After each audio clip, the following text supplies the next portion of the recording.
Halo semuanya, saat ini kita akan membahas sebuah materi yang sangat penting yaitu tentang P2TL. Ikuti terus agar kamu tidak ketinggalan informasi ya. Berlayar di laut itu seperti menari di panggung raksasa. Semua bergerak, semua punya ritme, dan semua wajib membaca isyarat. P2TL, Peraturan Pencegahan Tubrukan di Laut, internasionalnya sering disebut Colrex, adalah koreografi bersama agar kapal, perahu, bahkan pesawat laut, bisa saling memahami. Dalam 12-13 menit ke depan, bayangkan Anda sedang memegang kemudi. Kita akan menelusuri aturan 1-38, esensinya, prioritasnya, dan cara memakainya di situasi nyata. Aturan 1. Menegaskan ruang lingkup, P2TL berlaku untuk semua kapal di laut terbuka dan perairan yang terhubung dengannya. Negara boleh membuat aturan tambahan untuk perairan pedalaman atau kapal khusus, selama tidak bertentangan dengan roh utama peraturan ini. Aturan 2 mengingatkan, keselamatan adalah tanggung jawab setiap nahoda dan kru. Mematuhi aturan tidak membebaskan dari kewajiban memakai seamanship yang baik. Bila keadaan darurat menuntut, penyimpangan seperlunya demi mencegah bahaya adalah sah. Aturan 3 memberi kamusnya, kapal bertenaga mesin, kapal layar, sedang berlayar atau underway, berlabuh jangkar, tidak terkendali atau nuk, terbatas kemampuan olah gerak atau ram, dibatasi syarat atau CBD, kapal penangkap ikan, terbatas pandangan, lampu dan bentuk balls, cons, diamonds, hingga pesawat laut dan waycraft. Pahami istilahnya, karena inilah bahasa bersama di laut. Masuk ke cara berlayar. Bagian B, seksi I, berlaku pada segala kondisi pandang. Aturan 4 hanya menegaskan cakupan. Intinya dimulai di aturan 5, selalu sediakan pengamat atau lookout yang efektif, pakai mata, telinga, dan alat bantu seperti radar atau ICE. Aturan 6, jaga kecepatan aman. Pertimbangkan jarak berhenti, manuver, visibilitas, kepadatan lalu lintas, latar cahaya di darat, angin, arus, dan kedalaman. Kecepatan aman itu dinamis, bukan angka tetap. Aturan 7, nilai risiko tubrukan. Gunakan semua informasi.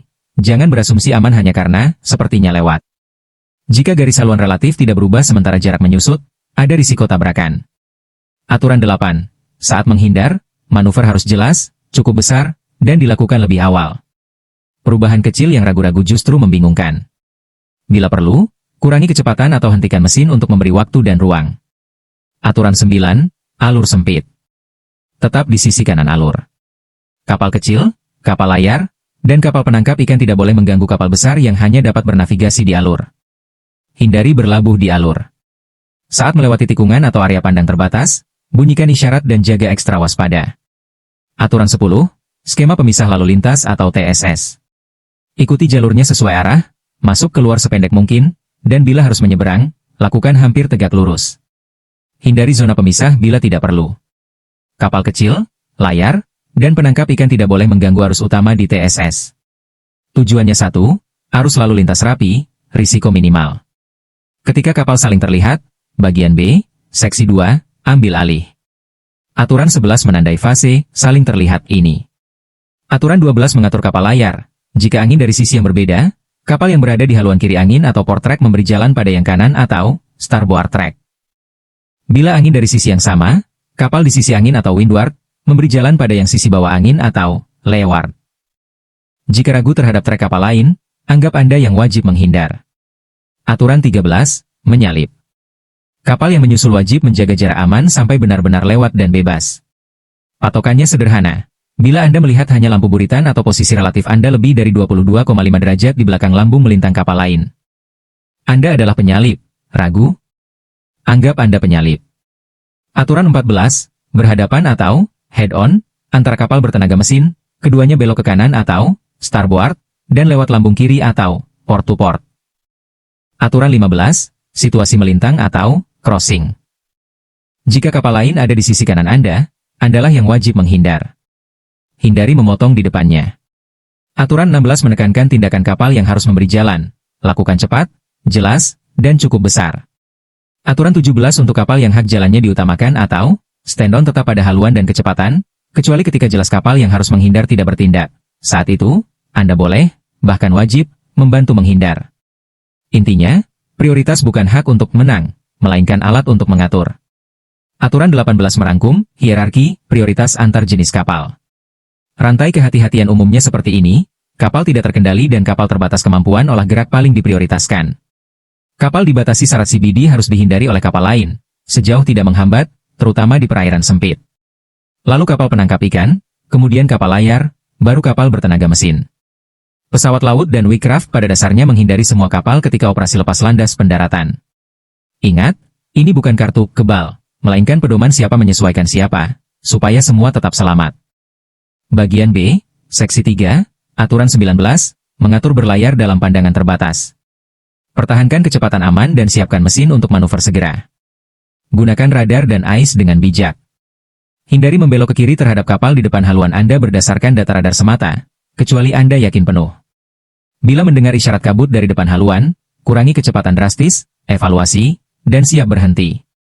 Kuncinya, perlambat lebih dulu, baru lihat, lalu bertindak. Bagian C adalah bahasa lampu dan bentuk, aturan 20-31. Aturan 20, lampu dinyalakan dari matahari terbenam hingga terbit dan saat pandangan terbatas, bentuk SEP ditunjukkan di siang hari. Jangan menyalakan lampu yang bisa disalahartikan. Aturan 21 mendefinisikan jenis lampu, lampu tiang, masthead putih ke depan, lampu lambung, side light merah di kiri dan hijau di kanan, lampu buritan putih ke belakang, lampu towing kuning, lampu serba arah, all round, dan lampu kilat.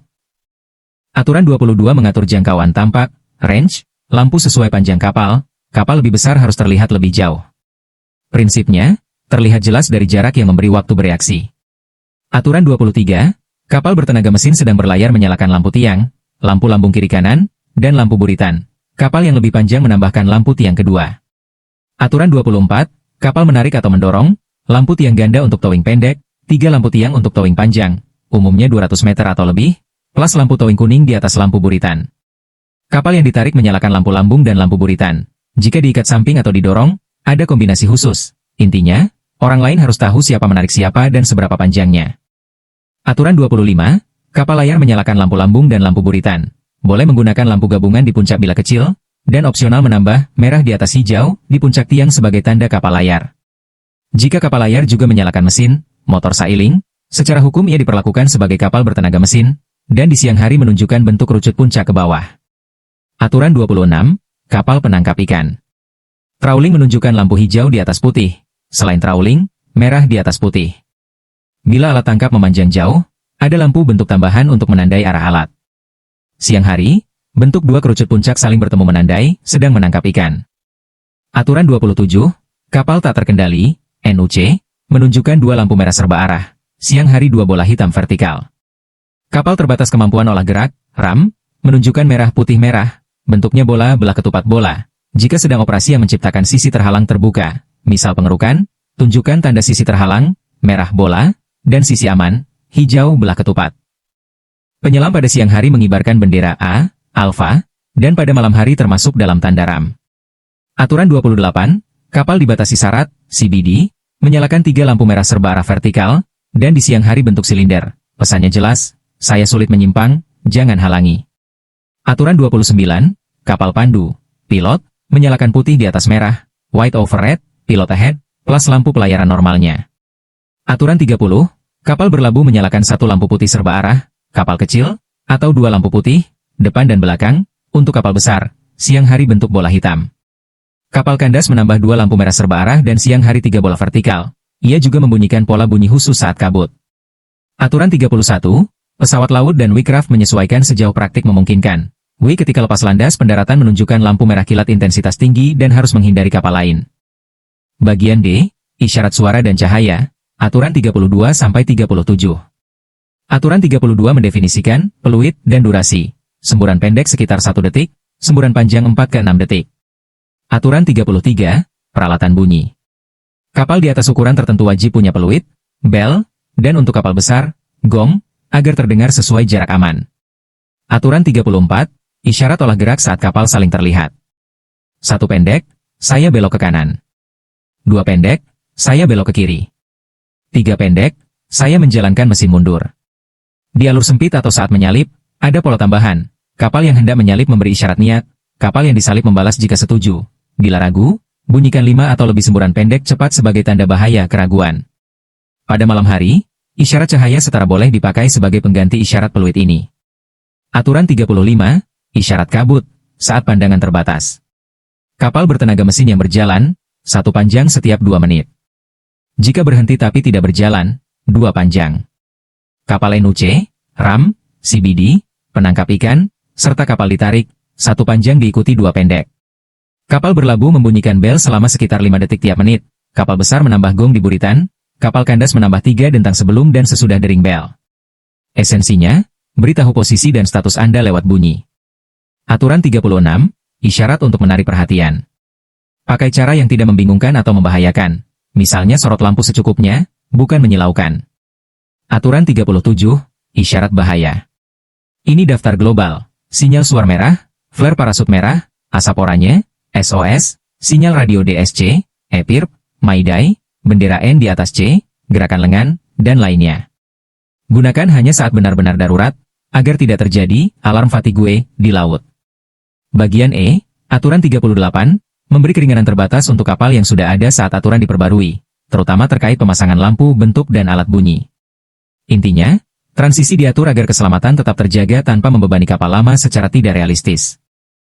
Selanjutnya kita akan membahas materi penting, Dinas Jaga Laut, tulang punggung keselamatan pelayaran. Dinas Jaga Laut adalah tugas menjaga keselamatan navigasi dan operasi kapal saat berlayar. Intinya sederhana, tetap waspada, patuhi aturan, dan pastikan kapal, muatan, serta seluruh awak dalam kondisi aman. Ada 4 prinsip utama yang selalu kita pegang. 1. Keselamatan di atas segalanya. 2. Kewaspadaan berkelanjutan, tidak lengah. 3. Komunikasi yang jelas dan tepat. 4. Pencatatan yang rapi dan akurat. Pembagian jaga umumnya menggunakan pola 4 on 8 off, yaitu jam 0 ke 04, 04 ke 08, 08 ke 12, 12 ke 16, 16 ke 20, dan 20 ke 24. Pada beberapa kapal, ada dowatch 16 ke 18 dan 18 ke 20 supaya jadwal tidak monoton. Di anjungan, perwira jaga dibantu jurumudi dan juru pandang. Di kamar mesin, ada masinis jaga beserta oiler sesuai kebutuhan kapal. Sebelum naik jaga, pastikan fit for duty, cukup istirahat, bebas alkohol dan obat penenang, serta memakai APD sesuai area kerja. Baca perintah nahoda, rute pelayaran, dan catatan jaga sebelumnya. Serah terima jaga itu kunci. Perwira jaga lama menyampaikan posisi dan haluan kapal, cuaca dan jarak pandang, lalu lintas sekitar, kondisi mesin dan peralatan navigasi, rencana rute berikutnya, serta gangguan atau kerusakan yang ada. Konfirmasi ulang hingga jelas, tidak ada asumsi. Selama jaga anjungan, lakukan pengamatan 360 derajat terus-menerus. Tetapkan low code khusus jika jarak pandang terbatas atau lalu lintas padat. Pantau kompas, ECDIS atau peta kertas, radar atau ARPA, AIS, dan VHF kanal 16. Jaga kecepatan dan haluan sesuai rencana pelayaran dan perintah nahoda. Terapkan colrek dalam setiap pengambilan keputusan. Catat di logbook, posisi, cuaca, perubahan haluan dan kecepatan, kejadian penting, dan komunikasi radio. Di kamar mesin, periksa tekanan dan suhu utama, level pelumas dan pendingin, kondisi bahan bakar, serta alarm. Lakukan ronde rutin, dengarkan bunyi tak wajar, dan amati kebocoran. Catat jam mesin, beban, dan setiap penyesuaian yang dilakukan. Pada kapal UMS, respons cepat terhadap alarm sangat menentukan. Situasi khusus seperti kabut, hujan lebat, atau lalu lintas padat menuntut langkah tegas. Kurangi kecepatan, tambah petugas low code, nyalakan lampu navigasi, bunyikan isyarat sesuai colrek, dan tingkatkan pemantauan radar serta VHF. Ingat, BRM dan ERM, Brid dan Engine Resources Management, adalah kerja tim. Saling mengingatkan, berbagi informasi, dan mengambil keputusan berbasis data. Dinas jaga yang disiplin akan mencegah insiden kecil menjadi kecelakaan besar. Jadi, siapkan diri, pahami prosedur, dan jaga standar profesional. Karena saat Anda berdinas jaga, Anda memegang kendali keselamatan semua yang ada di kapal. Sekian materi tentang P2TL dan Dinas Jaga Laut. Terima kasih.